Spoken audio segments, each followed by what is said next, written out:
ทุกคนจะพาทุกคนมาย่างออกกำลังกายมาเบิ่งสถานที่ท่องเที่ยวใหม่ของเมืองหลวงพระบางโอ้ยไม่เฮืองไหมเฮือใหญ่สุดของน้ำคลองเลยนี่นะภาพบรรยากาศดีดีทุกคนโอ้นี่เฮือมาอย่างเฮือดูดทรายอ๋อเฮือดูดทรายโอ้แสดงว่าน้ำคลองยังสูงหลายเด้เต็มแล้วมันออกมาเหมือนหมดไม่เขาเอามากอนี่แหละแต่ปีกายเห็นเขาจะดูดมากอนี่ดอนอันนี้ก็ตะกี้ก็มีเฮือนคนอยู่คนนี้ท่วมเป็นลิฟต์ดอนชายเมืองคูนโอ้แต่ว่าบนนี้ที่กลายเป็นแลนด์มาร์คใหม่ได้ฝรั่งมักมานั่งชมวิวแล้วนะเนี่ยโอ้เฮ็ดแล้วไวเบื้องนี่นะขั้นมาเบื้องนั่นเฮ็ดคือกันแล้วมันคักเดี๋ยวย่างพี่อยู่ใส่แล้วบ่เนี่ยฝั่งนี้นี่แหละเด้เห็นบอกมันสิเอาเข้าไปกอต้านเจือนนั่นละเฮือดูดทรายขนาดใหญ่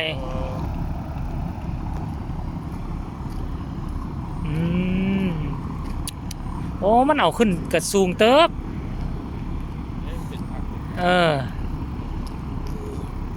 พูดนะทุกคนโอ้แมนแต่ว่าย่านว่าอนาคตสิให้เขาสัมปทานเฮ็ดร้านอาหารมาตื่มเห็นยุ่งขี้บางวิวเนาะส่วนสาธารณะได้เรื่องมันเฮ็ดแล้วไวว่ะตอนส่งเฮือบ่ได้มีเท่าใดตอนส่งเฮือบ่ฮอดแต่ต้านเจือนธรรมดาอยู่หั่นได้ซื้อส่งเฮือบางนึงนี่ได้แต่ว่าแล้วส่งเฮือปุ๊บบนนี้จะมันแล้วล่ะเดี๋ยวเลี้ยวพุ่น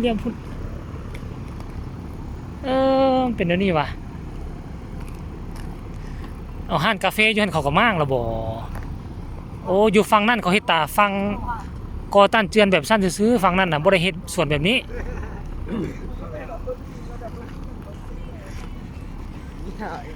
แต่ก็มีเห็นบอกมันมีหม่องนั่งในหนึ่งอยู่ห้านกาแฟนะนี่ฮาวมาเที่ยวชมมิงซื่อ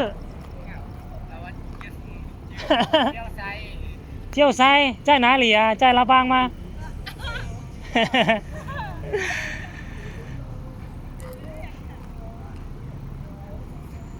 ขึ้นไปนี่ก็ได้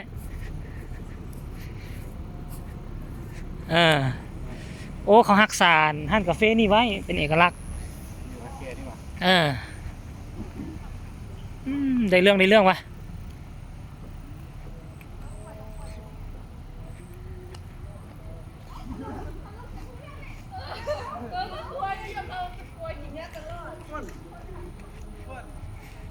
ก็คาดว่าอีกประมาณเดือนหน้าเดือนไหนที่ให้หญ้าจับดีนะเบิ่งนี่นะ